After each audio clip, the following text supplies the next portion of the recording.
A boy accidentally gets sucked into a massive hit manga world, but ironically, he knows absolutely zero about the plot. All he wants is to keep a low profile, but the female lead ends up locking her eyes on him. From that moment on, the supposed sweet romance plot completely goes off the rails. Staring at the reflection in the bottle, I freak out. Because this isn't my face. After dying in a freak fire, my soul somehow got swapped into the body of a high schooler who got hit by a car at the exact same time. But what I definitely didn't see coming was that this guy was a massive, hardcore otaku. I mean, even this edgy, one-eye covered haircut was totally copied right out of an anime. Eventually, while digging through his room, I finally figured out what kind of world I was in. It was that crazy popular manga, Fighting for Love. And the reason it blew up was because, at the very end, the male lead didn't choose a single one of the main heroines. He actually ended up marrying his childhood best friend.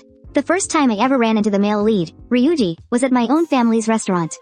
After that, just to make absolutely sure I wouldn't cross paths with the main cast, I busted my ass to graduate top of the class, just so I could apply to a private school super far away, and I even joined the student council. Oh, and using puberty as an excuse, I hit the gym like crazy. I completely transformed myself, so, by my second year of college, I was ridiculously jacked. For that entire past year, I worked out like a maniac, packing on muscle for one simple reason, self-defense. Because hey, it's a manga world. Who knows if aliens or the Yakuza are suddenly gonna drop from the sky? I mean, that's how these stories usually go, right? Even though the past year has been totally normal and peaceful, I really just wanted to keep living that quiet life. But fate had other plans. The second the new school year started, the main heroine, Dai Shin, was put into the exact same class as me. And the worst part? The male lead, Ryuji, was in here too. Oh man, this is an absolute disaster. I literally picked a school in the middle of nowhere just to avoid this. If I get tangled up in their drama, my peaceful life is completely screwed. But before I could panic any further, the teacher walked in. Alright everyone, welcome back. I have an announcement to make. We have a new transfer student joining our class today. He glanced out the door, motioning to a girl standing in the hallway. He signaled her to come in. But the second I saw her face I wanted to jump out a window. It was Rika, the other main heroine of the manga. She stepped right up to the podium and confidently introduced herself. She even went on about her love for cats, sweets, and spicy bean soup. Ah, I should have seen this coming. If the male lead is in this class, there was no way she wasn't gonna show up. You gotta understand, in the original manga, she was the undisputed #1 in the popularity polls. And just my luck, the teacher pointed to the empty desk right between me and Ryuji. He told her to sit there for now. Ryuji had been chilling with his headphones on, listening to music. But he must have felt something off, because he looked up and his eyes went wide in shock. The new transfer student was the exact same violent girl he had run into that morning. And Rika was just as shocked to see that her new seatmate was the creep from this morning. The teacher, completely clueless, just chuckled, thinking it was a simple misunderstanding. He even laughed and said, "Oh, it's great that you two already know each other." Right now, Rika and Ryuji basically hated each other's guts. But I knew full well how massive Rika's role in the story was gonna get. All I wanted was to stay a million miles away from both of them. Maybe if I just transfer schools right now, I'd never have to see them again, right? But nah, I quickly shut down that totally unrealistic idea. After class, some guys came over to borrow my manga. I mean, obviously, I hadn't totally sworn off manga. It's basically my survival guide for the future. Even though I hadn't read Fighting for Love, the basic tropes of these stories are always exactly the same. As long as it follows standard rom-com logic, the plot should be pretty easy to predict. Still, things never go exactly as planned. Like, for example, getting thrown into the exact same class as the main couple. Honestly, I really need to start reading way more complex manga to prepare. Anyway, after the bell rang, Ryuji grabbed Rika by the arm, saying they needed to talk in private. Probably about their little incident from this morning. The rest of the class just stared as the new transfer walked out behind Ryuji, totally confused. Weren't those two literally at each other's throats? I just made up some excuse about needing to hit the bathroom. Man, with my giant frame and crazy muscles, I guess I gave off a pretty intimidating vibe to the other students. They all scrambled to get out of my way. Since I usually walk around with a deadpan expression, rumors started going around behind my back. They actually think I'm some kind of assassin's heir, or a mobster's top enforcer. Even though it's a massive misunderstanding, at least no idiot is blind enough to mess with me. Right now, I just wanted to figure out what those two were talking about, so I could avoid them completely. I racked my brain for a quiet, secluded spot where they might chat, and only one place came to mind. The academy's back courtyard. I slowly peeked my head out from the bushes to spy on them. Sure enough, Ryuji was apologizing frantically to Rika, swearing that whatever happened this morning was a total accident. Watching him grovel like that, I couldn't help but think, yep, that's exactly how rom-com protagonists should act. Seeing Ryuji look so ridiculous, Rika finally couldn't hold it in and burst out laughing. She looked at him with a sweet smile and said, "You really are adorably naive, aren't you? I'm not some fragile little girl, you know. Then why did you look like that when you saw me?" "Because I just wanted to tease you." Eavesdropping from the sidelines, I was honestly speechless. No wonder she's the top-tier female lead when it comes to popularity and a bright personality. And man, they're already laughing and flirting so fast. Speaking from my years of reading manga, this is a textbook opening to a classic romantic comedy. What I completely failed to notice was that someone had silently walked up right behind me. "Kim Yu-sung, what exactly is our esteemed student council secretary doing squatting in the bushes? You're not doing something creepy like peeping on female students, are you?" The girl speaking was Mi. Hailing from a prestigious Kyoto noble family and serving as the student council president, she was what you'd call the classic villainess. She's a character with a pretty tragic fate, originally doomed to be the laughingstock of the story. Even though she's a supporting character, she's still a female lead, destined to get tangled up with Ryuji. I panicked and handed her a bright green tree branch. She looked at it, completely bewildered. I was thinking of putting this in the student council room. It'd look really nice as decoration. Mi totally didn't get it, but she politely respected my weird excuse. To my surprise, she actually took the branch from my hand, saying that since her secretary picked it out, she would proudly display it in the office. In my head, I was screaming, not knowing what the hell to say. It was literally just a dumb excuse, but she actually bought it. "By the way, Madam President, did you need me for something?" Hearing that, Mi let out a soft laugh. "I came to invite you to our team lunch. I was worried the new freshmen might be too terrified if they saw you alone. Come on, let's go. If we're late, there won't be any seats left in the cafeteria." "Wait, you are going to the cafeteria? I didn't think the cafeteria served anything fit for someone of your high status, Madam President." She stopped in her tracks, turned her head, and gave me a little smile. "You really don't know me at all, do you? While it's true I rarely eat there, I actually have quite a unique appreciation for good food. For instance, the cured pork rice bowl at your family's restaurant is fantastic. I believe that delicious food doesn't discriminate between commoners and nobles." Honestly though, it felt like a backhanded insult. I mean, this is a girl who lives off premium steaks and red wine. Seeing that she still wanted to go to the cafeteria, I quickly added, "Just so you know, the school cafeteria definitely doesn't serve cured pork rice bowls." "Oh, then what do they have?" They probably have beef bowls."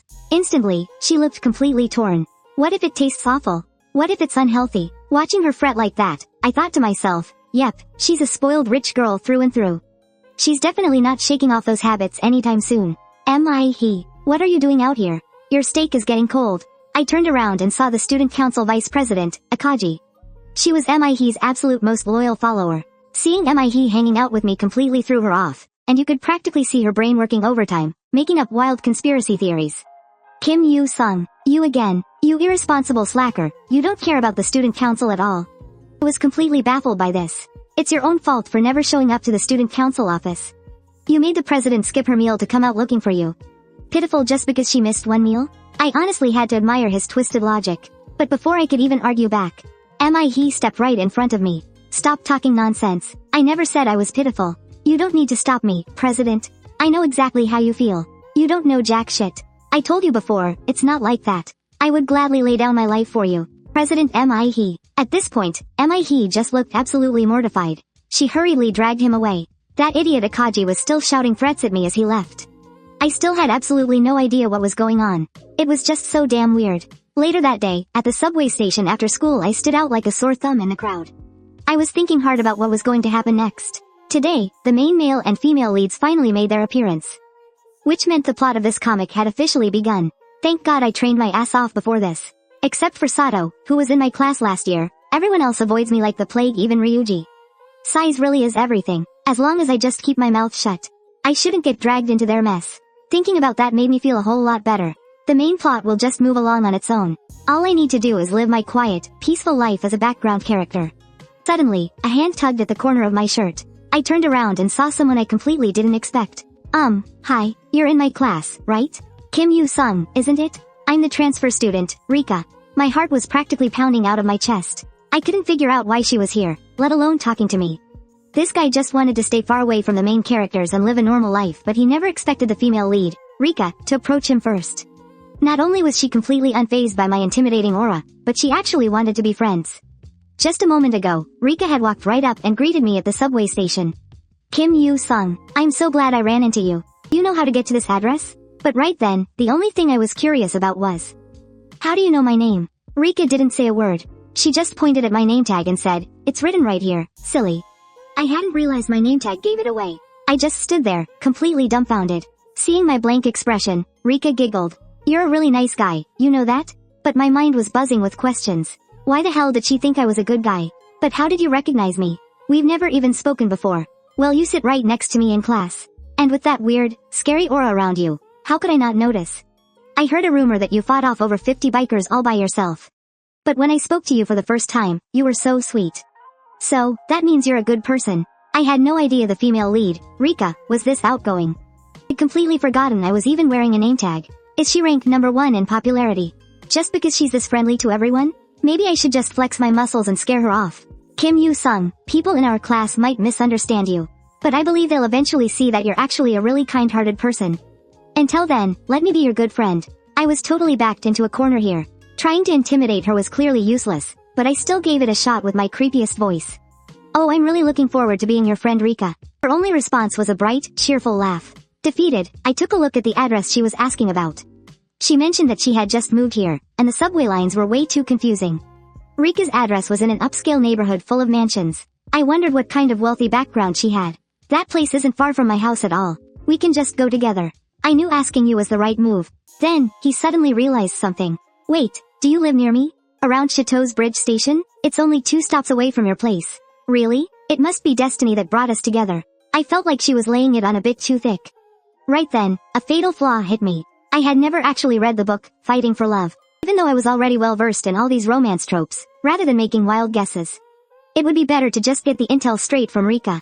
Just in case she ended up fighting with the male lead, I could still offer some advice. Feeling a lot better at that thought, I asked Rika, what do you want to drink? It's on me. Just think of it as a little treat between good friends. I'll have a Coke, then. Rika grabbed a Coke and chugged down a huge gulp. Right after, she let out a very satisfied burp. Seeing that, I had to ask, do you really like Coke that much? Not really, actually. I just haven't had it in a while because I've been watching my figure.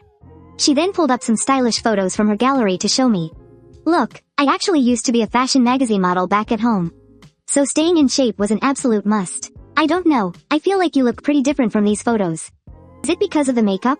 Rika instantly flared up. The next second, the sound of the subway pulling into the station snapped our attention back. Looking at the crowd backing away from us, Rika seemed to realize that people were actively avoiding us. I was already completely used to it. When it was time to transfer, I called out to Rika to keep up. After I made sure she got on the train heading home, Rika enthusiastically waved, "See you tomorrow." I stood there on the platform, watching the train disappear into the distance. I just knew I was going to be hopelessly tangled up with the main characters from now on. Lunchtime on the second day. I was at the pavilion by the parking lot, ready to eat my lunchbox. Just as I was about to pop a piece of sushi into my mouth, a voice caught my attention. It was Rika. Seeing me eating all by myself, tears instantly welled up in her eyes. She felt that even if the other students were uncomfortable with me eating in the classroom, I still shouldn't be eating right next to the dumpsters. Even though I told her I was completely used to it, Rika couldn't help but feel terribly sorry for me. But then, her eyes suddenly lit up when she saw that my lunchbox was filled with kimbap. I've actually never had this before. I've only ever seen it on TV. I really didn't expect her tears to stop that fast. Her eyes were absolutely glued to my lunch. Kim Yu-sung, if you really don't mind, let's eat lunch together. I immediately told her that there was no way I could bring kimbap every single day. Do you seriously think I'm just doing this for the kimbap? That was when I finally understood why Rika was the most popular girl in school. In just 2 short days, we had already gotten pretty close. She was way more outgoing than I had imagined. I heard your family runs a barbecue restaurant. This is so authentic. I was left completely speechless. Wasn't this just the most basic, ordinary kimbap? Right after, she insisted I take a piece from her lunchbox. I really had no choice but to oblige. The second I put it in my mouth, I felt like my brain was going to explode. Someone once said that half of life is made of sugar, but man, this food was way too sweet. Did you just sprinkle a little bit of food into a pile of sugar? But Rika insisted it was the perfect amount. She claimed it tasted just right to her. But coming from a family of cooks, I absolutely could not stand it. Eating nothing but sweets is gonna ruin your health. Next time, I'll teach you how to make zero-sugar Korean egg rolls. Then what do you even put in those egg rolls? Salt? I'll make it sweet and savory for you. But Rika pointed out that everyone actually has their own little quirks.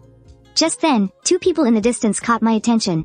Meanwhile, President Mi was staring at the 2 of us, trembling with absolute rage. Inappropriate relationships between a boy and a girl on school grounds? As the student council president, I will absolutely not tolerate this. I just stared at her in total confusion. What inappropriate relationship? A boy and a girl eating all alone in such a secluded spot. Isn't that an inappropriate relationship? Well, if you're gonna put it like that. Haven't we also been meeting up in all sorts of weird places lately? We are members of the student council. We meet up all the time. Isn't that completely normal? He looked over at Rika, who was staring right at her, and said, "Do you have anything else to say?" "Oh, I remember now. You're the Dark Student Council president." He never expected Rika to blurt that out. Is that what the students are secretly calling me behind my back? Well, it's mostly because you're always wearing that black uniform. That's why they call you that. I only wear it to project the authority of the student council. How dare you disrespect me? Actually, everyone just jokes that you're cosplaying. He had no idea that was her reputation around school. She immediately pointed a finger at Rika. "You just wait. I'll be back." Rika and I just watched the two of them storm off into the distance.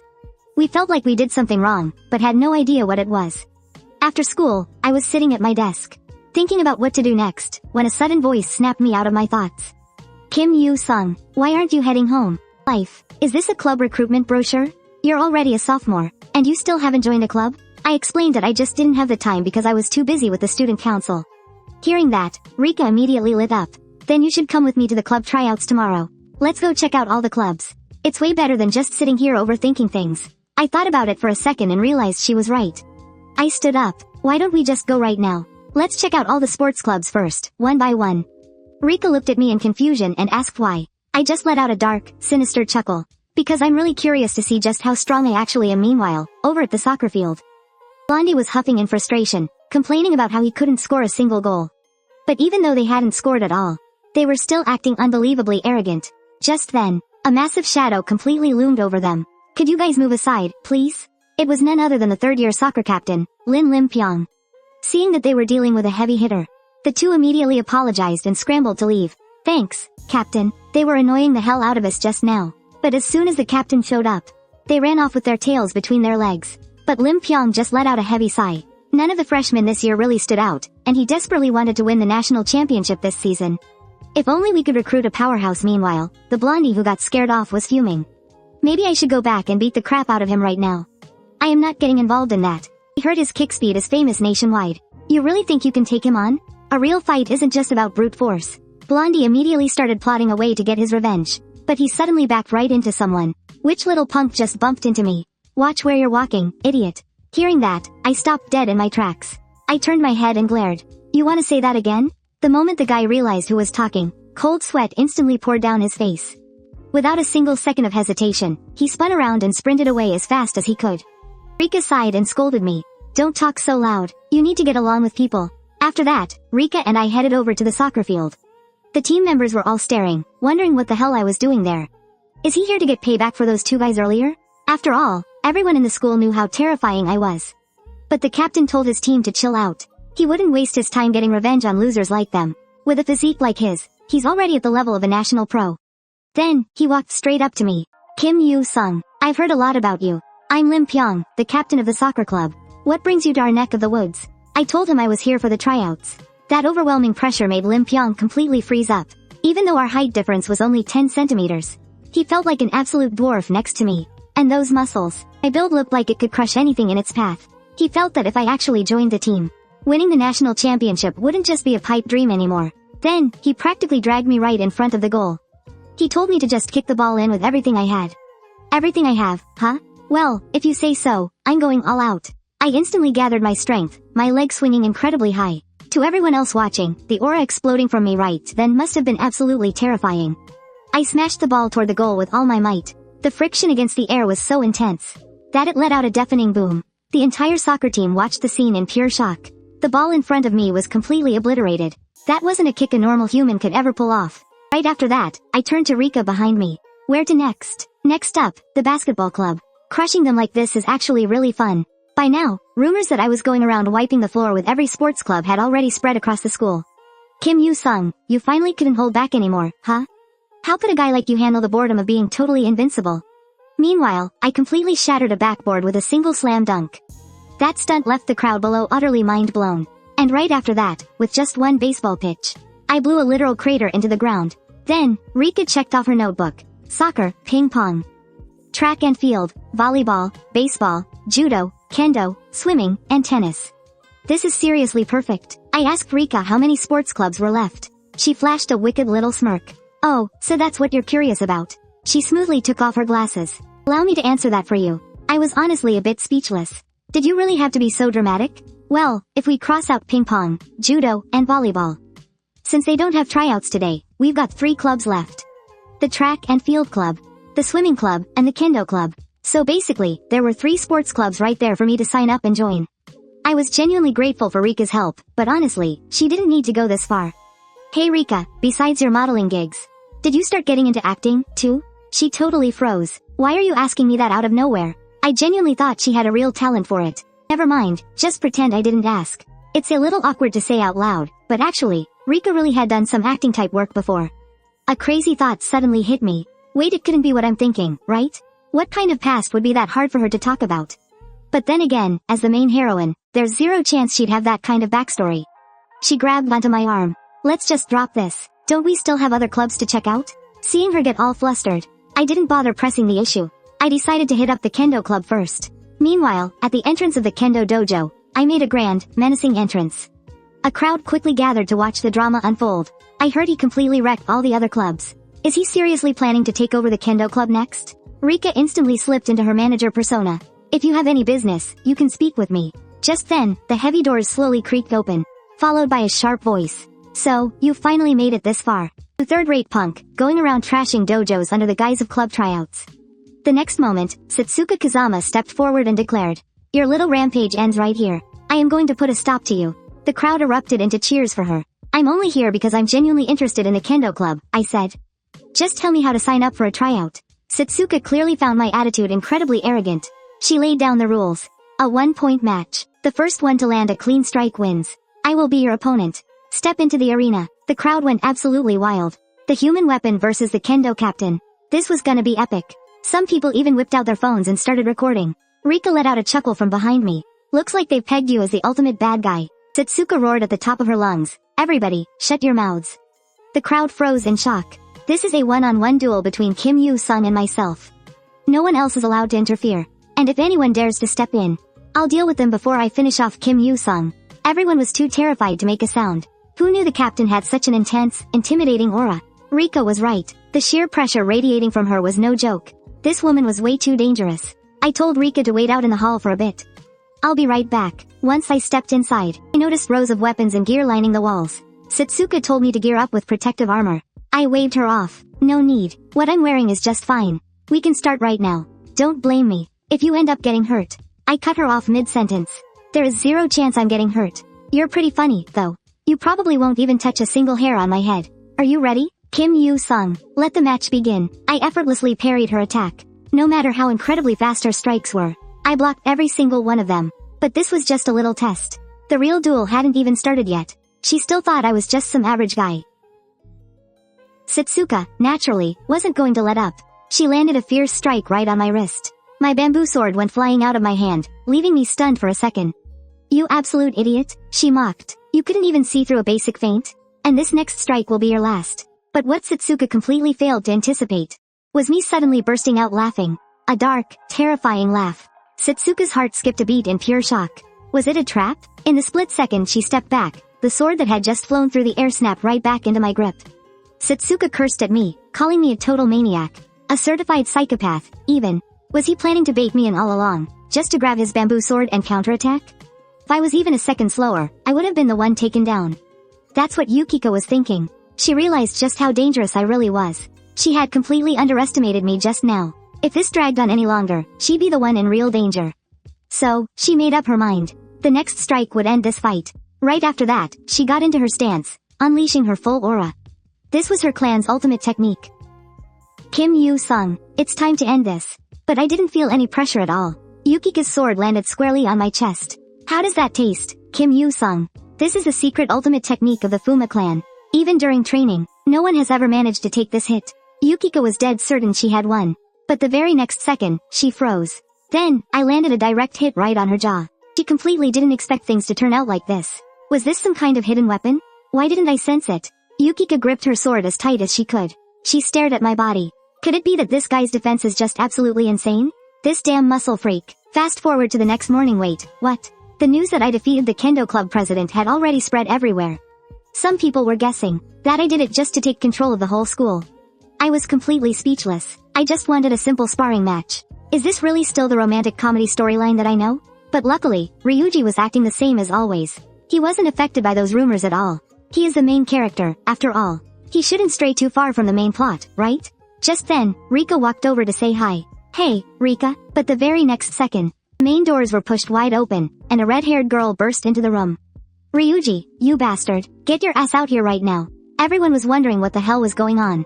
Wait, isn't that Tojo Karen from the Kendo Club? Ryuji stepped forward. I am Ryuji. What do you want with me? I heard you've been bullying the freshmen in our club. I went to visit them at the hospital yesterday, and they told me everything. Ryuji figured there had to be some kind of misunderstanding. Daishin stepped up to explain. There's probably a huge misunderstanding here, but she just got yelled at. Who the hell do you think you are? Daishin was getting angry too. You're from the Kendo Club, right? Your freshmen were the ones in the wrong. Yesterday, a few students from the Kendo Club came up to me, and they tried to drag me into an alley by force. Even though I kept telling them to stop, I was so terrified, I didn't know what to do at all. It was Ryuji who saved me. Now that you know the truth, do you still think Ryuji is to blame? Since you understand what really happened, you should hurry back and properly discipline your own students. This whole thing wasn't Ryuji's fault at all. It was those Kendo Club freshmen. Tojo Karen finally seemed to get the picture. But then, she suddenly shouted at the top of her lungs. Ryuji, be my man. Daishin completely froze, her mind spinning with absolute confusion. Is that really something a girl should say out loud? Naturally, Daishin was having none of it. I instantly got hooked. Launching a confession attack at a time like this? The world of romantic comedies is seriously terrifying. I better grab some popcorn and enjoy the drama. And I wasn't the only one eager for the drama. Rika was super gossipy about it too. Is this what they call love at first sight? Man, this girl is seriously too cool. Things are completely out of control. The two girls who were supposed to be rivals in the original story somehow became besties, and Rika? She instantly turned into some kind of love guru. She's getting ready to teach Karen Tojo the secrets to catching a guy. Right now, the classroom is absolutely buzzing. Everyone's taking bets on who Ryuji is actually gonna choose. Some guys think the hot girl is a better match. Looks like what just went down has got everybody talking. After Karen dropped that massive bombshell, I'm pretty sure the news is gonna spread across the whole school. Just then, Rika turned to me and asked, who do you think Ryuji will end up with? Honestly, I'm not too sure myself. If we go by how the original story goes, he's supposed to end up with his childhood friend.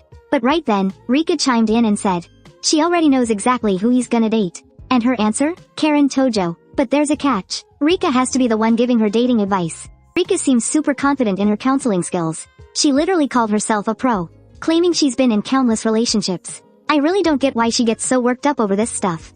Does she really want people begging her for love advice that badly? Anyway, afternoon rolled around pretty fast. When I pushed the door open, I spotted a silhouette sitting right up front. And that person was Karen Tojo. I just couldn't wrap my head around it. Why the heck was she sitting in our classroom? From what I heard, she was apparently pestering Ryuji to hang out with her this weekend. I mean, if they're going out on the weekend, isn't that basically a date? But what my friend said next completely caught me off guard. Rumor has it, she's the daughter of some massive big shot. Apparently, her dad is a straight-up mob boss. A real yakuza. And Karen definitely inherited her old man's tough vibes. Her family literally controls a massive syndicate that runs the entire Kanto region. That totally blew my mind. But honestly, I couldn't care less, even if her family background is insane. Karen herself hasn't really done anything bad. But, I quickly realized something was off. Come to think of it, I'm literally living inside a romantic comedy manga right now. So crazy stuff like this is bound to happen all the time, right?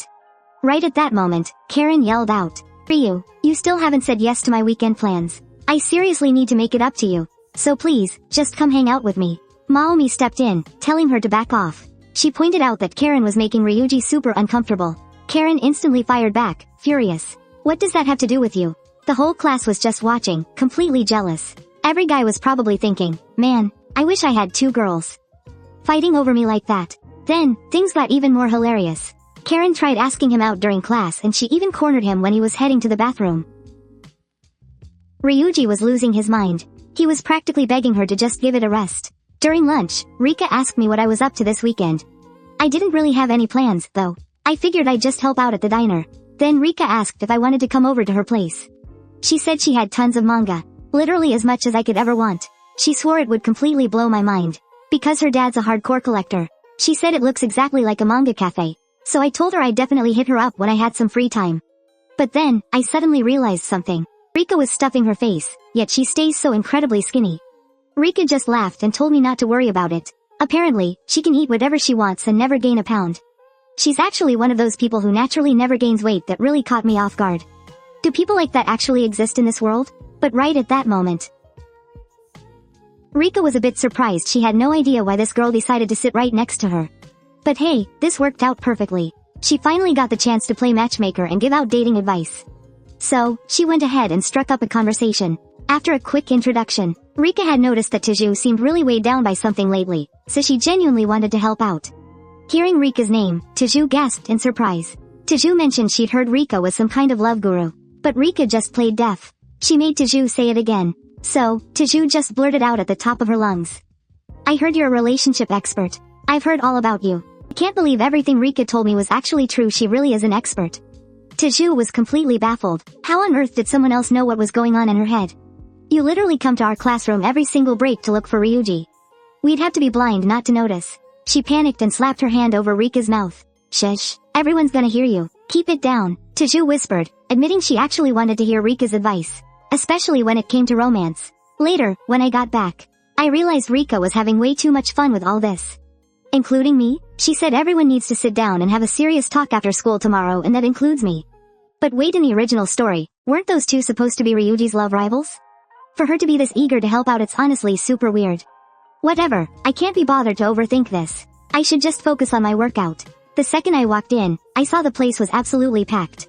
Is there some kind of special event going on today? Literally everyone showed up today. And right at that moment, I heard someone calling my name from behind. I turned around, and wait, Yukika? She's literally the young miss of a Yakuza family, but now, just for the sake of falling in love, she's actually started learning how to do her makeup and dress up. And honestly, it's all thanks to Rika. Just a second ago, I realized Kazama Yukika had somehow popped up right behind me. His expression shifted completely. It was like night and day compared to before. Seeing Yukika walk in, with all those guys at the gym getting so hyped up, Yukika looked totally lost on where to even begin. I only found out later that the whole reason we bumped into each other here was because she recently moved to the neighborhood. Right as I was trying to piece it all together, a voice boomed from behind me. Nakayama Yuhiro shouted, absolutely perfect. He wanted me to show Yukika the ropes and get her familiar with the gym. But man, this old guy seriously thought that Yukika only showed up here because she had a crush on me. I swear, that crazy old man was totally getting the wrong idea. After that, it was my time to show off. The old man told me to bang out a 220-kilogram warm-up set. That completely stunned Yukika. Weight going right into such a massive weight from the start? The old man just laughed and told her not to worry. He bragged about being a pro competitor for 20 years, but admitted he had never, ever seen a total freak of nature like him. I just stepped up and gripped the barbell.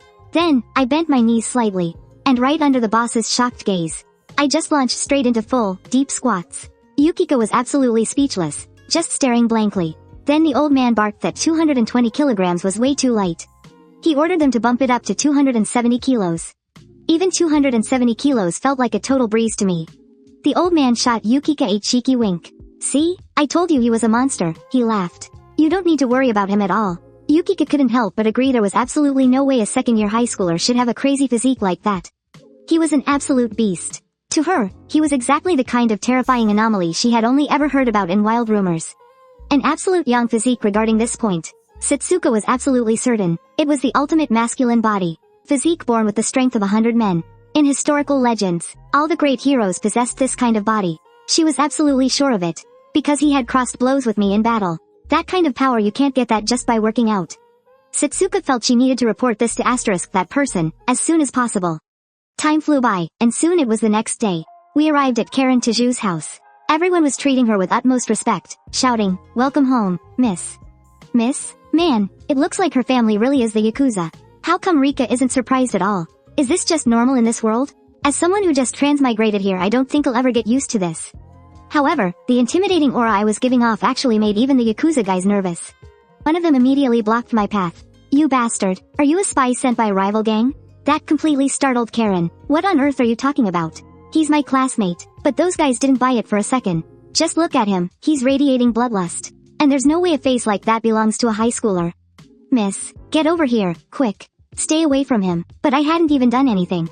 Just because I look a little mature, I have to be treated like this? After we went inside, Karen kept apologizing to me over and over. I told her, it's fine, really. I'm used to it by now. Thanks for inviting me, but honestly I don't think I'll be much help with relationship advice. Rika insisted I'd be super useful, and told me to just wait on the side for now. Then, she started giving Karen romance tips. First things first, you've gotta learn how to cook. Just trust the advice of Rika, the ultimate love expert. Does this girl have no shame saying things like that? After that, the three of us got ready to cook. And we ended up being at it from noon all the way until nightfall. Karen finally finished making a bento box. This was the first time she had ever made one with her own hands. It actually felt pretty nice except for the fact that just a moment ago, Karen accidentally turned the heat way up, and all her ingredients literally turned to ash. Even for a beginner this path is way too hard for her, isn't it? Smelling the aroma of the food started making Rika feel hungry. So, I offered, how about I whip up something quick for dinner? I told Rika to leave the food to me. You just focus on teaching Karen how to date. The very next second, I started making my signature dish, egg fried rice. The way I was tossing the wok completely left those two girls dumbfounded. In just 1 minute, I whipped up a perfect, golden egg fried rice. They both took a little bite. Wow, this tastes absolutely amazing. Karen and Rika were totally surprised. I had no idea you could cook. And it's so delicious, too. I explained that during my freshman year. In the first semester, I started making my own bento boxes. Back in that first semester, my mom would always wake up super early to pack my lunch. Every time I saw how exhausted she looked, I felt really guilty about it. At first, because I was so clumsy. It was a real struggle. But now, I've finally gotten the hang of it. This amazing smell was already making Rika drool. Making your own bento, to help out your hardworking mom? That is just too touching. Now that I think about it, there's something Rika almost forgot to do. It was a special gift she prepared before coming over. Yesterday, she went out of her way to buy some essential makeup stuff. She even wrote down all the skincare steps on a sticky note. So next time you need a restock, you can just follow the list. And once you get the hang of doing your makeup, and finally score a date, we'll go shopping for clothes together. But Rika had only ever seen Taju at school, and her casual style was well, a bit different. She dressed kind of like an old grandpa. Ouch. That comment really pierced Taju right in the heart. Who knew Rika could be so brutally honest? After that, she got ready to do Taju's makeup. She told me to wait out here, and strictly warned me not to peek. Or else she'd drag me in there. Right after that, she pushed her straight into the room. Seriously, I have no idea why I'm even here. This is totally messing with my training. After a whole day of hustling, we were finally ready to head out. Rika was really rooting for Taju's date to go well. Just then, I walked past a convenience store, and figured I'd pop in to grab a manga magazine. Rika got super excited and wanted to go in to buy something too. This time, I picked up a copy of Rui-chan. Turns out, Rika loves this manga too. She said her dad always told her, there's no such thing as a bad person who loves manga. But if I remember correctly, Rika buys it every single week too. So, she proudly claimed that she must be a good person too. I just nodded. You're totally right about that, I told her. Because you're an absolutely amazing person. You put your whole heart into helping Taju all day. In my eyes, anyone who can do that much for someone else is definitely a good person. But my words made Rika's face turn bright red. You idiot, why would you say something so embarrassing? Oh, okay. And with that, she quickly paid and bolted. I guess she was just too shy. But honestly, I didn't think so at all. I bet she just really needed to take a crap. She probably couldn't hold it in anymore. Anyway, fast forward to the next day. Everyone was completely blown away by Taju's outfit. She actually had her hair tied up in cute little braids. And she was even wearing a skirt. Honestly, if you didn't look closely, you really wouldn't have recognized her. The transformation was just that insane. Right at that moment, Taju pulled out a letter. It looked like a letter of challenge. Ryuji, you're coming somewhere with me this weekend. But Ryuji just stood there, completely stunned. He hadn't even realized that the girl standing right in front of him was actually Taju. Talk about a glow up. As her personal love guru, Rika had completely styled Taju Karen into a whole different vibe. Just a little while ago, Rika had dragged Taju Karen into a women's boutique. I, on the other hand, felt totally out of place. It felt like stepping into an alien world. Ryu-chan, Taju Karen wanted us to help her pick out an outfit for her date. I was so confused. Do I have to come too? I asked. But before I could even get a word in, Rika grabbed both me and Taju Karen and dragged us straight into the store. The second she spotted something cute, she pulled Taju over to try it on. I just watched in absolute shock as she picked out outfit after outfit. Once Taju's arms were completely full, Rika shoved her straight into the fitting room. A moment later, a voice called out from inside. This cute stuff doesn't suit me at all. But Rika just gave a mischievous little giggle, and barged right into the fitting room with her. Hold still, let me handle this. And right after that, a series of very R-rated sounds echoed from the fitting room. By the time she came back out, Tojo Karen had completely transformed into a whole new style.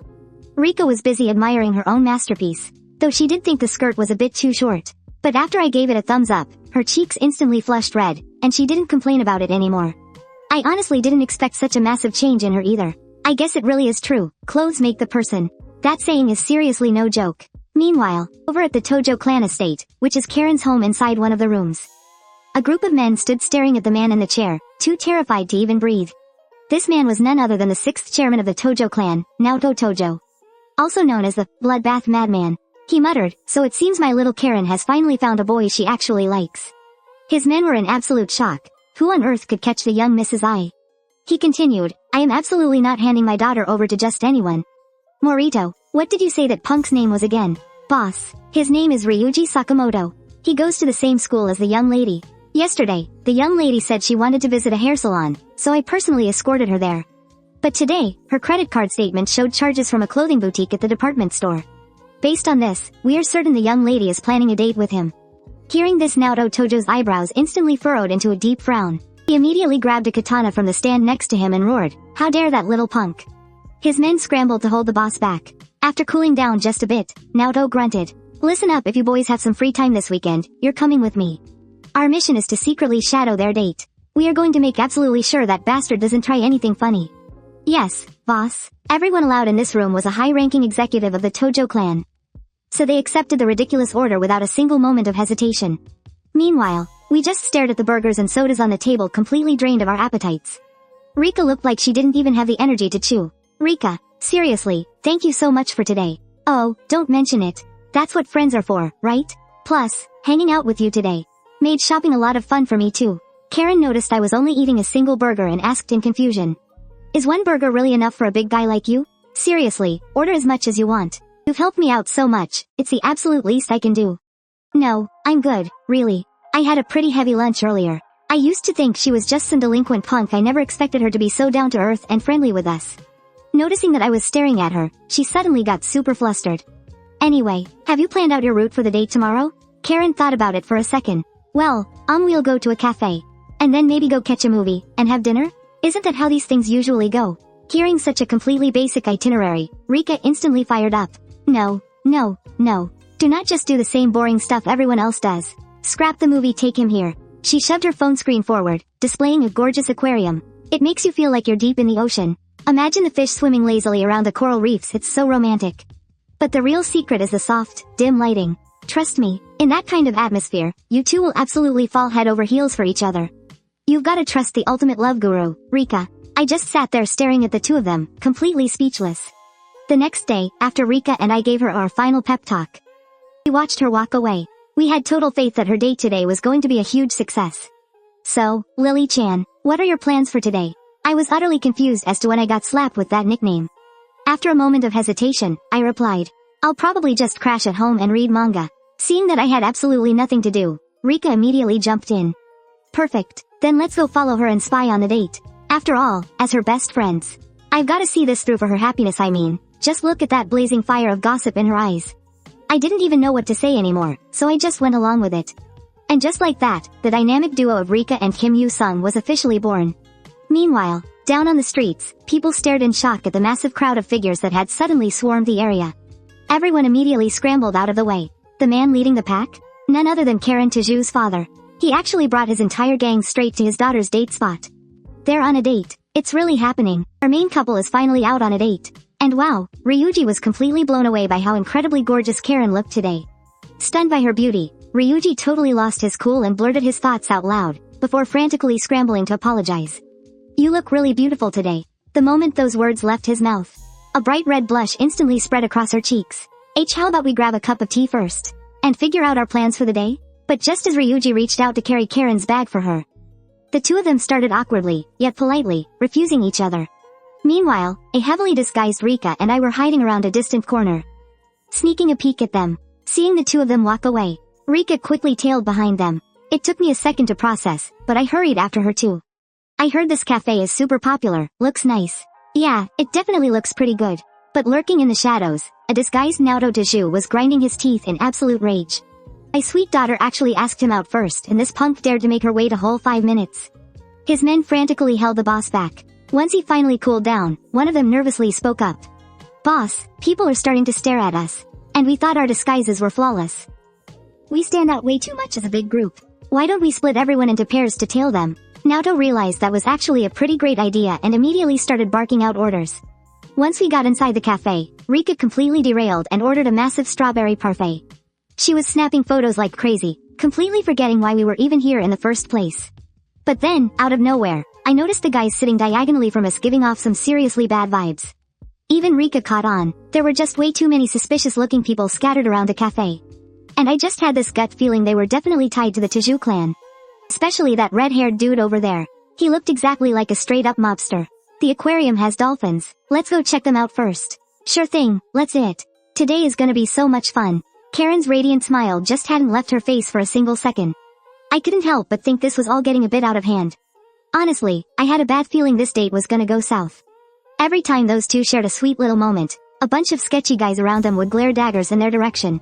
Soon enough, Ryuji and Karen hopped onto the train. It was so packed that Karen was forced right up against Ryuji's chest. I quickly wrapped my arms around Rika too, shielding her from the crushing crowd. Rika's face instantly turned beet red. All around us, people in the train car were yelling at everyone to stop pushing. But it was totally useless. You have to take the subway to get to the aquarium, after all. But we definitely didn't expect it to be this jam-packed. Rika couldn't believe how incredibly close she was pressed up against Lily-chan. I saw how flushed her face was and assumed she was just getting crushed by the crowd. We're almost there, just hang in there a little longer. Once we reached our stop, the crowd surged out all at once. I instinctively grabbed Rika's hand and yelled, "Hold on tight to me, or else we're gonna lose them in this mess." Making it out of the station, we both let out a huge sigh of relief.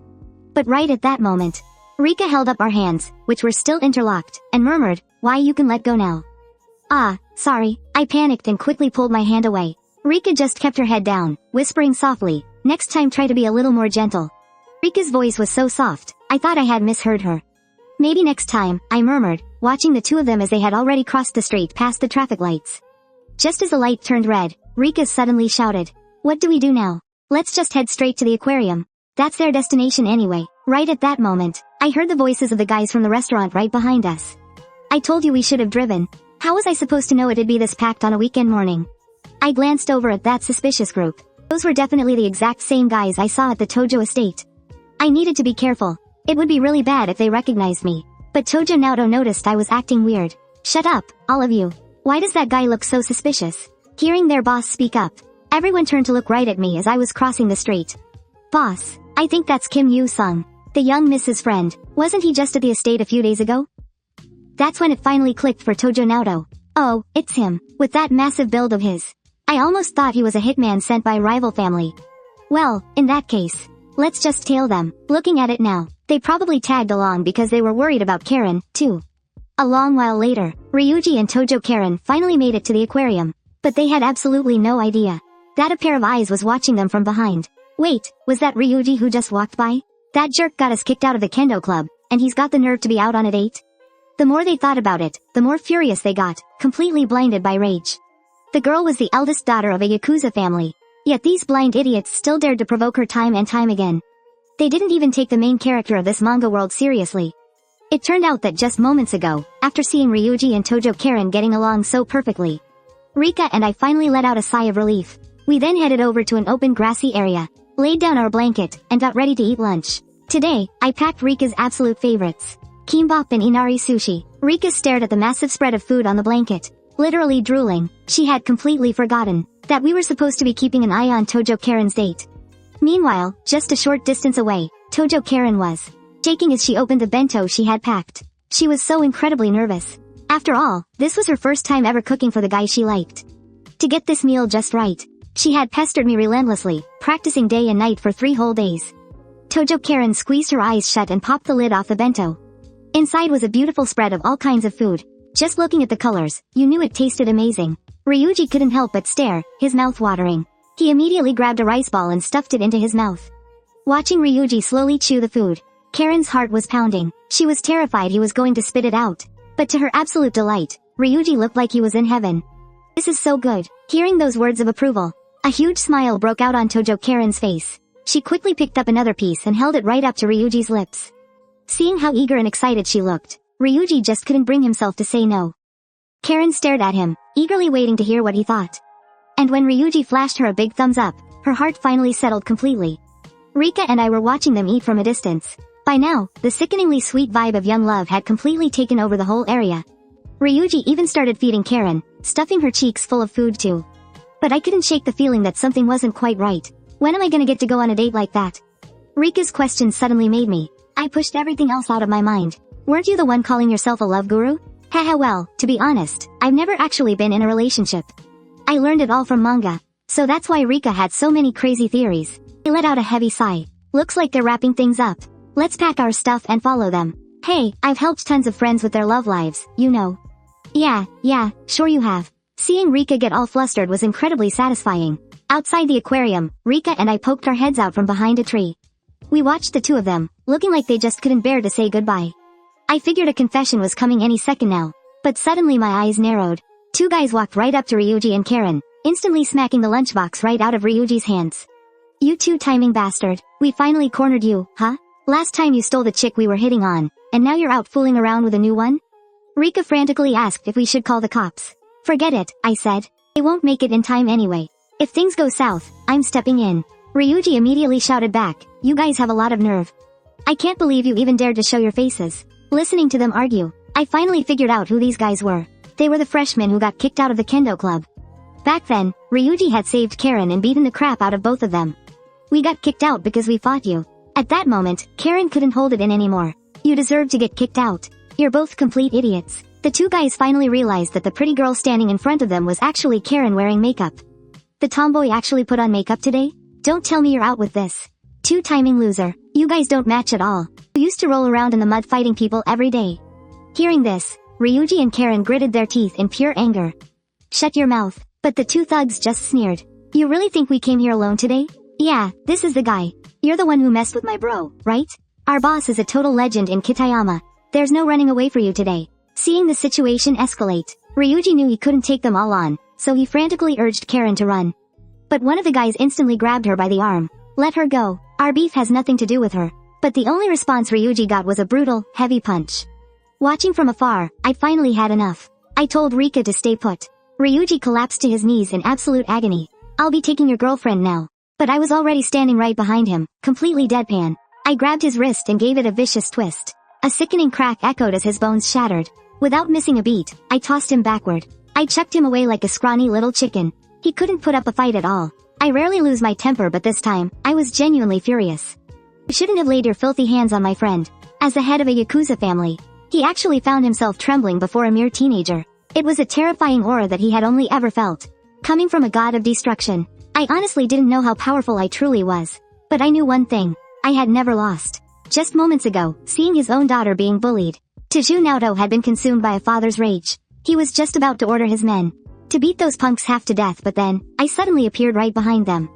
And the overwhelming aura I gave off was enough to terrify even the chairman of the Teju clan. Teju Naoto's hands couldn't help but shake in all these years. He had only felt this kind of dread once before. He had only ever felt it from Ivan, the god of destruction, the boss of the Russian Red Mafia. Their auras were actually dead even. Once, by total chance, when I was completely alone with him. My instincts made my body tremble uncontrollably. It was an overwhelming, paralyzing fear. The primal dread of facing an apex predator. But right now, to hell with interfering with the original plot.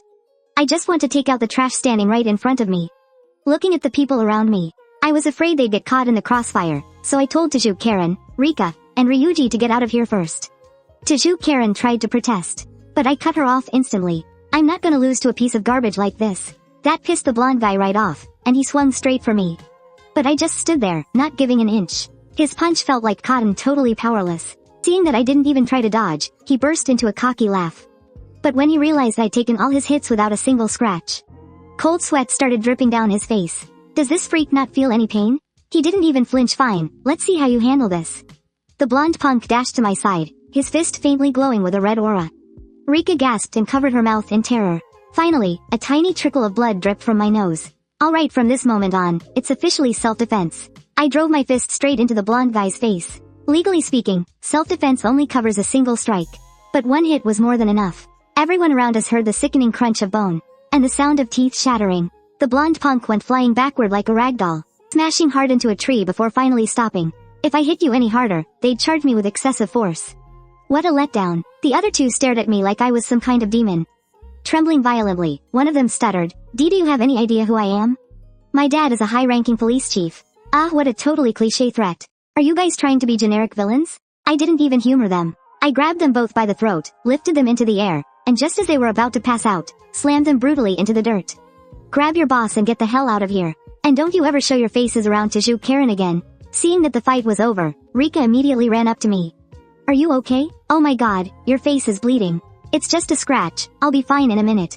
But Rika absolutely exploded. Stop joking around, we are going to the pharmacy right now. Stunned, I just nodded. I had never seen Rika get this mad before. But as we were leaving, I noticed the vibe between the other two was incredibly tense. Listening closely, I realized they were both blaming themselves. And then, right in the middle of all this awkwardness, Tiju Karen actually confessed her feelings. Wait a minute, shouldn't those two be thanking me right now? Shouldn't they be checking if I'm alright? Instead, I watched Tiju Karen look at him with deep affection and say, Let's go out. Oh, it updated. The latest chapter finally dropped. And just like that, Ryuji straight up rejected Tiju Karen's confession. She was completely blindsided by his answer. But we had such a great time together today. If you don't like me right now, I can try harder. No, I'm the one who isn't good enough for you.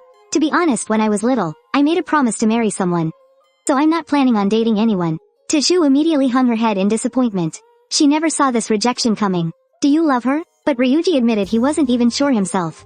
He only remembered that he used to really like her.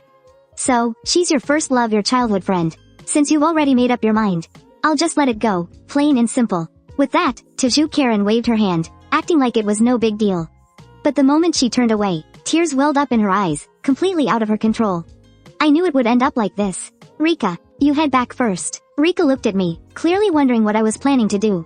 Without even looking back, I just said, See you at school next week. She watched me walk away, probably sensing that I was keeping something from her. And maybe even sensing that I was a bit upset. Eventually, I managed to find Tiju Karen at the bus stop. Tiju, are you okay? But when she looked up, her face was completely covered in tears. I quickly handed her a tissue, and sighed helplessly. Look at you, breaking down like this. Can't you be just a little bit stronger? Kim Yu-sung. I've never cried in front of anyone before. You better not tell a soul. Of course I won't, we're friends. Actually, I knew you and Rika were following us the whole time. I froze for a second. In this romantic comedy world, people's sense is really this sharp? We didn't mean to pry. I know you were just worried about me, keeping an eye on me all day. I'm sorry, you guys went through all that trouble. And I still managed to mess everything up. I really thought that if I just changed myself, there would finally be a place for me in Ryuji's heart. But I was so wrong. My chest hurts so much right now and there's absolutely nothing I can do about it. Do you believe me? I really, truly loved him. The moment she said those words, a strange feeling washed over me. I had always convinced myself that this was just a comic book world. Only Rika had slowly started to change my mind. Her sweet smile always made my heart flutter, but I always kept a clear, strict boundary in my mind, telling myself they were nothing more than fictional characters. But today I could actually feel her pain. Are they really just comic book characters? I gently told her to stop crying. Tiju Karen didn't quite catch it and asked me to repeat myself. I immediately pointed right at her nose and said, If you keep crying, I'm calling the cops and reporting you for disturbing the peace. Tiju Karen froze for a second, and then finally burst into laughter. I can't believe you'd say that to someone who just got their heart broken. Right after that, I took off my jacket, and draped it right over Tiju Karen's shoulders. Hey, can we go sing karaoke? I gave her a confused look. Because I need to scream out all this terrible luck. I paused for a moment when I heard that, then simply turned and started walking away, totally ignoring her yelling at me from behind. But a second later, I suddenly grabbed her hand and we started running.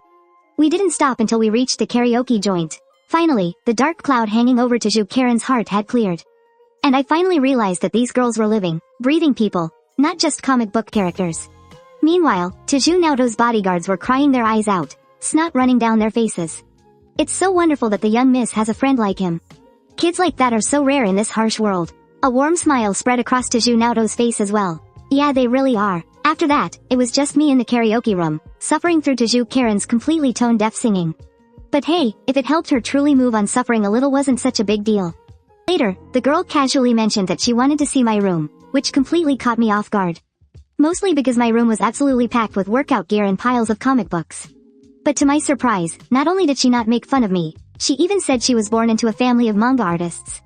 And to top it off, her dad is literally my idol. Right now, I'm showing Rika my room, and she looks absolutely amazed. So this is what a guy's room looks like. Wait, do all guys just keep this much workout gear lying around? Right then, she spotted a dumbbell. But with her strength? Yeah, there's no way she's lifting that. I let out a heavy sigh. There's a good reason she can't budge it. That little dumbbell weighs about twice as much as she does. That completely blew her mind. Whoa. Anyway, earlier today, just like always, we were heading to the subway after school. But suddenly, Rika started starving. So, I asked her, hey, wanna drop by my family's restaurant for a bite on the way? Hearing that, it totally clicked for her. She'd forgotten my family actually runs a restaurant. I figured, hey, no big deal. It's just one meal, right? But man, when we actually got there, I was absolutely speechless. I had no idea she was a literal black hole. She completely wiped out 2 whole tables worth of food. She chugged down 3 cans of Coke before finally feeling full. And on top of that, she hit it off with my mom instantly. Oh my gosh, ma'am, your cooking is incredibly delicious. My mom just laughed, telling her to slow down and that she'd whip up more if she was still hungry. She really knows how to appreciate a good soybean stew. Yeah, it looks like my mom is completely charmed by her. I figured she'd just head home after eating. But nope, she suddenly demanded to see my room. She even hit me with the, well, I'm already here. It'd be a total waste not to check it out. And silly me, I actually thought nothing crazy would happen. But of course she barged right into my personal space. Just as I handed her a drink, she gave me this teasing, wicked smirk. Ooh, so you're into rom-com manga, huh? But little did she know. I only buy those so I can predict the plot twists. I mean, come on, all manga storylines are basically the same anyway. Rika looked around and realized I have a massive manga collection. I've got works by Golden Sakurai, plus those classic childhood romance series. Turns out, Rika absolutely adores these too. I even pulled out my ultra-rare first editions to show her.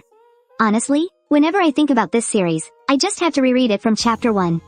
This manga is an absolute masterpiece. The artwork? It's literally breathtaking. And the ending, it's subtle, but it just stays with you for so long. I am so obsessed with that vibe. As she listened to me totally geek out over the plot, a huge smile spread across Rika's face. Meanwhile, I just kept rambling on. The psychological depth of the characters is just brilliant. Add in the cinematic framing and the foreshadowing. This manga is straight up god tier. Rika looked so incredibly happy. She told me she'd never met anyone quite as hardcore about manga as I am. My dad would be absolutely thrilled to meet you, she said. I blinked, totally confused. Wait, why bring up your dad? Well, guess what? Rika's dad is a professional manga artist. Not just any artist, he's the creator of Golden Samurai. That hit me like a bolt of lightning. Rika is the daughter of an absolute legend. But hey, now that I think about it, it makes perfect sense. Rika has naturally blonde hair. And I remember hearing rumors way back that Musashi Kishimoto's wife is British. So that completely explains the blonde hair. But then I realized, wait a second. I have the ultimate connection right in front of me. I'd be an idiot not to use it. So, I begged Rika for a huge favor. Please, you gotta get your dad's autograph for me. Rika cheerfully agreed and even offered to introduce me to him in person. But hey, there's one thing I'm super curious about, I asked. Your dad has tons of massive hit series. So why is Golden Sakurai your absolute favorite? Turns out, she's a massive fan of all her dad's work, too. For some reason she's getting more and more obsessed with Golden Sakurai. Rika also mentioned that in Volume 5 of Golden Samurai, whenever she looks at the main character, who always puts his friends first throughout the entire story, she can't help but feel how strong and gentle he is. Fast forward to school, the very next day. Inside the student council room, President Mickey looked dead serious. You still remember Golden Week, right? You promised you'd help me out. Our school has this ongoing exchange program with a sister school over in Russia. Right after Golden Week, we're supposed to be hosting one of their exchange students. President Mickey wants to give them a truly unforgettable gift for their first meeting. So, she asked me to help pick something out. And of course I said yes. How about the 29th, the very first day of the break? President Mickey was absolutely thrilled. But if you break this promise, I will never forgive you. With that, she sent me back to class. Now I'll just have to ask Rika and see if we can push our plans to the 30th instead. As soon as I walked into the classroom, Sato practically jumped me, saying he had some good news. Those punks who caused trouble in the kendo club and got kicked out. They suddenly threw a massive fit today. And then both of them submitted transfer requests. Both of them, at the exact same time. That's weird enough on its own. Do you think something else went down? I guess they probably had their own unspoken reasons. Either way, serves them right. At least they won't be harassing Tojo and Sakamoto anymore. Anyway, the bell just rang for class. Our teacher today is the brand new English teacher. It was her very first time teaching English. And she was already shaking in her boots, absolutely terrified by one of the school's model students. All because she had heard some wild rumors. Apparently, this student was the heir to a mafia boss. And just a moment ago, Rika had already completely zoned out and fallen asleep during the boring English lesson. The new teacher's name was Mizuki Nanami. She's 24 years old. And since today happens to be the 24th, she decided to call on student number 24 to read today's lesson. But then she suddenly changed her mind. Could the student sitting right behind number 24 please start reading from the textbook? I slowly stood up and started reading the passage aloud. The whole class was completely blown away by my fluent spoken English and perfect pronunciation. Ms. Mizuki then asked another question. How should we respond to a question like this? Well, I kind of misunderstood what she meant. I thought she wanted my actual opinion, so I said personally, I would recommend taking a trip to Osaka. Because there's a lot more to do there, and it's super popular with tourists. The teacher's face instantly turned incredibly awkward, huh? I was genuinely confused. What kind of reaction was that? But she was too terrified to say anything. She even praised my answer, calling it absolutely perfect. After I sat back down, I kept replaying that look on her face. She clearly looked completely horrified just a second ago. Just as the teacher tried to move on with the lesson, she accidentally locked eyes with me. Mizuki frantically spun around. This student is absolutely terrifying. He really is a mafia boss in the making. Seeing her react like that, it suddenly clicked. Ms. Mizuki must have heard some nasty rumors and completely mistaken me for a delinquent. Because there are all these totally made-up rumors spreading like wildfire saying I wiped out an entire biker gang single-handedly. And that I'm the heir to some crime syndicate or whatever. But this is the very first time I've ever seen a grown adult genuinely terrified of me. I really need to start acting normal. That way, I won't cause any more ridiculous misunderstandings. I definitely need to go clear things up with her later. Meanwhile, the teacher was at her desk, typing away furiously on her keyboard. When she saw the information on her screen, she just froze. Name Kim Yu-sung. Gender male. Full scholarship recipient. Last year's freshman representative. He hasn't dropped from first place since he enrolled. And he's the student council secretary? Honestly, the school has nothing left to teach him. It just didn't make any sense to her. How could the heir to a mafia boss have such a perfect track record? It was starting to freak her out. Was he just playing the good student to fool everyone? Right at that moment, a cold sweat broke out down the teacher's spine. He looked at her with a big smile. Hello there, I'm Kim Yu-sung. The teacher practically jumped out of her skin. Oh, Yu-sung, you're here. Please, have a seat. I absolutely wasn't just looking up your file, or investigating your background, but the second those words left her mouth, she instantly regretted it. She was acting way too panicked. He definitely saw her snooping through his file. She felt like the mafia was about to abduct her. Actually, I came to see you, Ms. Mizuki. Because I wanted some career counseling. The teacher forced a polite, trembling smile. Just sit down first. She then asked me what my plans were for the future. I haven't really figured out my future plans yet. Honestly, if I can't decide, I'm just going to take over the family business. The teacher instantly went into a blind panic. Was the family business taking over the mafia? Why Yu-sung? If you don't mind me asking, what exactly do your parents do for a living? I told her my parents run a little mom-and-pop restaurant out in the countryside.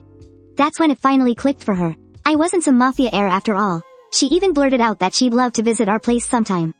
That told me the whole misunderstanding was finally cleared up. She wanted to know what my strongest subjects were. I told her math and science. Since I excelled at those, she highly recommended pursuing something in the STEM field. But I didn't want to do that. I felt like just because I'm good at a certain subject, choosing a whole career based on it is just way too naive. I want to do something I genuinely love. She totally agreed with me on that.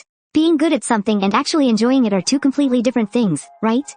Like studying engineering. But speaking of which, Ms. Mizuki actually didn't want to be a teacher at first. Although she was a bit embarrassed to admit it. She decided to open up to me. Originally, she wanted to be a voice actress. Back in middle school, she was completely obsessed with a character from a mecha manga. So, during her own career counseling, she told them she wanted to become a voice actress. But her teacher shot her down, saying it was just a hobby. And that hobbies could wait until later. They told her to find a more stable job instead. At the time, she thought her teacher knew best. But the second she got to college, she instantly regretted it. Her life was her own. Yet she had so easily let someone else's advice dictate her entire future. So, she wanted me to really think things through before deciding. She wasn't telling me this as a teacher. But as someone who had already lived through it, I promised her I'd seriously consider her advice. Because I didn't want to end up making the same mistake, missing out on a career I actually loved. So, I gave her a heartfelt thanks for being so honest with me. But after I left her office, another male teacher whispered, was that the infamous Kim Yu-sung? I heard he's a total delinquent, and that his family runs the mafia. Word is, he took down an entire biker gang single-handedly. However, Ms. Mizuki wasn't buying those stupid rumors anymore.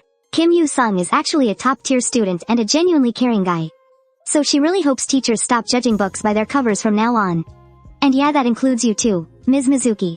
If you truly want to understand your students, having a genuine, heart-to-heart talk is the only way. You can't just trust every rumor you hear. Anyway, Golden Week rolled around pretty fast. I guess I got here a bit too early. President he wasn't even here yet. But the moment I turned my head, bam, there was the president. And oh boy, my face must have looked completely terrified. She actually told me I was late. But I wasn't late at all. President He glared and asked if I even knew what time it was.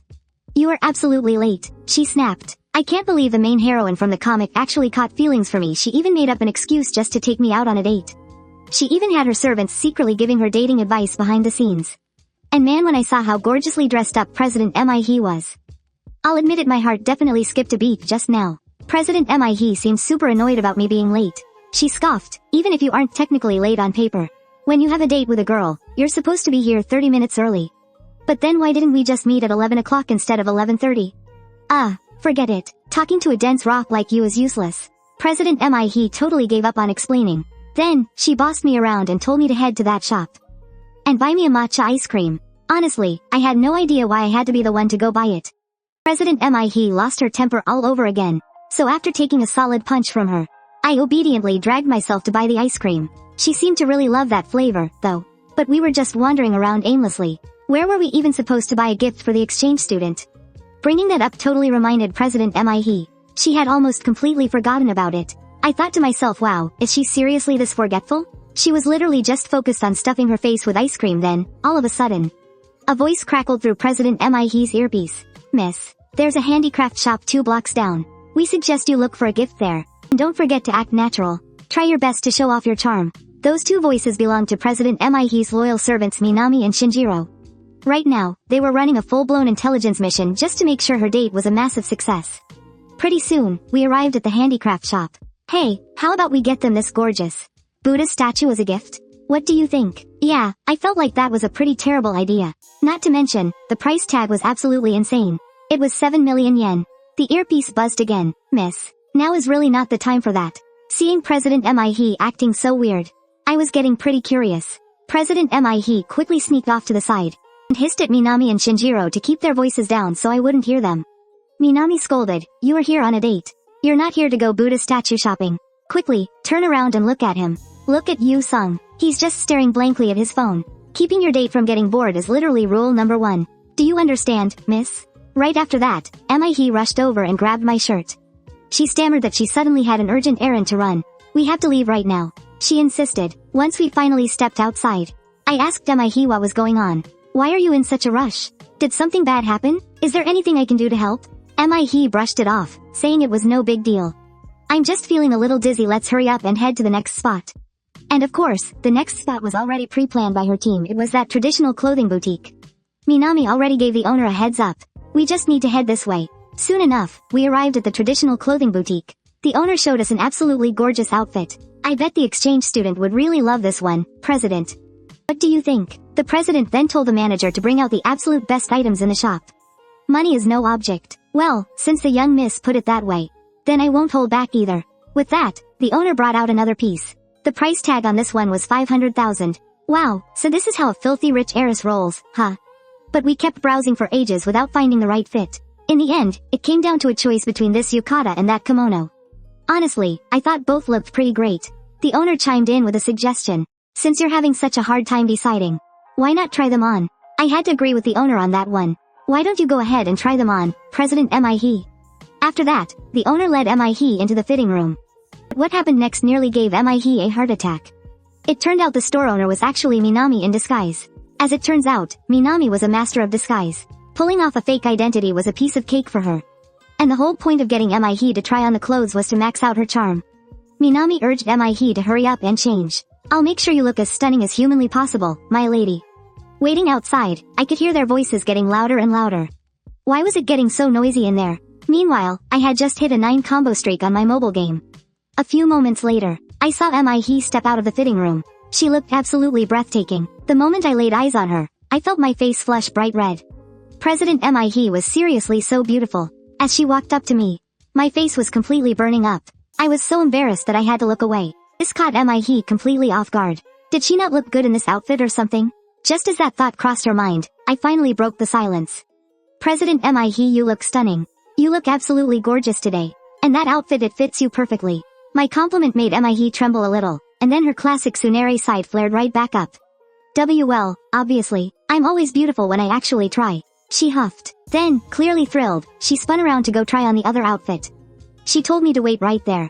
Take your time, I replied. No rush at all. Once the fitting room door clicked shut, He just couldn't calm herself down. Her heart was pounding out of her chest. She was a nervous wreck. That idiot, saying things so bluntly like that he actually made me blush. Just thinking about it made the tips of her ears burn red. She had no idea how she was going to look me in the eye again. Meanwhile, outside, busted. We're totally busted. Who would have thought the scrawny vice president was secretly a totally ripped musclehead? Just a few minutes ago, as President he and I were walking, we had turned quite a few heads on the street. I mean, her gorgeous looks alone were enough to draw a crowd. Not to mention she had a hulking giant like me right beside her. I glanced back at the two men in black trailing us. I'd caught them in my peripheral vision quite a few times already. They're probably just a couple taking selfies, right? He guiltily grabbed my arm and dragged me away. Once we were out of earshot, the two stalkers let out a huge sigh of relief. Phew, we were almost spotted. We need to get a better angle next time. The young lady specifically requested this. I still can't believe he actually managed to win our young lady's heart. Oh, by the way, is there a bathroom around here? We're on an important mission, you know. Just hold on a little longer. Right after that, I took he to my absolute favorite ramen spot. I told he to check out the menu first, while I made a quick dash to the restroom. But right at that very moment, Akaji was hit with an unbearable stomach ache. The pain was so intense he doubled right over. His guts felt like a massive army was stomping all over them. It must have been that ice cream from earlier. I gotta go, now. Hearing that, Akaji immediately hobbled off, making a mad dash for the bathroom. After an absolute explosion in the stall, Akaji leaned against the bathroom door, trembling as he let out a huge sigh of relief. He was finally saved, but the moment he looked up, there was Kim Yu-sung, staring dead at him through the mirror above the sinks. Vice President? What the hell are you doing here? Akaji pointed at me, completely shaking. He never expected to get busted just by taking a bathroom break. Hearing footsteps approaching, he turned her head. Oh, you're back. But the very first thing she saw was her two subordinates, the exact ones she had secretly sent on a mission. He, since we just happened to bump into each other, I brought them along to grab a bite with us. You don't mind, do you? What a massive coincidence, she thought. Please, whatever you do, don't rat me out. He never expected her perfect romantic date to suddenly turn into a freaking student council dinner party. President, that absolute idiot just went to the restroom and got himself busted. Let's just play it cool and pretend we literally just ran into each other. A few moments later, the steaming hot bowls of ramen finally arrived. I noticed he just staring at her bowl for the longest time, not even touching her chopsticks. I couldn't help but wonder, has she never eaten this stuff before? Is this your very first time having ramen? I've honestly only seen it on TV before. Well, it looks like commoner food was completely off the menu in her wealthy lifestyle. He carefully took a tiny sip of the broth, taking her sweet time to savor the flavor. Her eyes lit up as she realized it tasted surprisingly amazing. Seeing her actually enjoy it put my mind completely at ease. I let out a huge sigh of relief and smiled. After finishing our meal, our little group headed straight over to the arcade. The bunny plushie slipped out of the claw yet again. He couldn't hold back a frustrated, angry shriek. I was just a hair away from getting that cute little doll. Meanwhile, Vice President Akaji and I were furiously mashing the joysticks at the fighting game cabinet. And as Akaji KO'd me for the umpteenth time, he burst into totally obnoxious laughter. Looks like the rumors about Koreans being gaming gods are pure garbage. My blood instantly boiled. Okay, he had officially crossed the line this time. I was going to absolutely wipe the floor with him. Akaji, on the other hand, was having the time of his life. That's what you get for making our young miss fall for you, Akaji thought. I've gotta teach this punk a lesson. I stretched out my hands and cracked my knuckles, jumping right back into the gaming war with Akaji. This time, right out of the gate, my male character landed a brutal kick that sent Akaji's female character crashing to the ground. What followed was an absolutely ruthless, unending combo that left him with zero chance to fight back. An instant, brutal KO. Now, it was my turn to do the trash talking. Gotta try a little harder than that, Mr. Vice President. Getting totally pissed off, Akaji immediately snapped back. Well, if that's how you want to play it. Kim Yu-sung, do you have the guts to challenge me on that? I followed his finger. He was pointing right at the one arcade game I dominated most, the boxing punching machine. I seriously wondered if he had lost his mind. There wasn't even a point in competing. But Akaji completely ignored the look on my face and slowly started unbuttoning his dress shirt. Out of nowhere, he revealed a totally jacked physique. The guy was built purely out of lean, shredded muscle. I never in a million years expected this nerdy, frail-looking guy to be hiding a body like that. Kim Yu-sung, don't you dare tell me you're scared. Then I would be really disappointed in you. That single sentence successfully ignited my competitive drive. Akaji effortlessly tossed his glasses over his shoulder.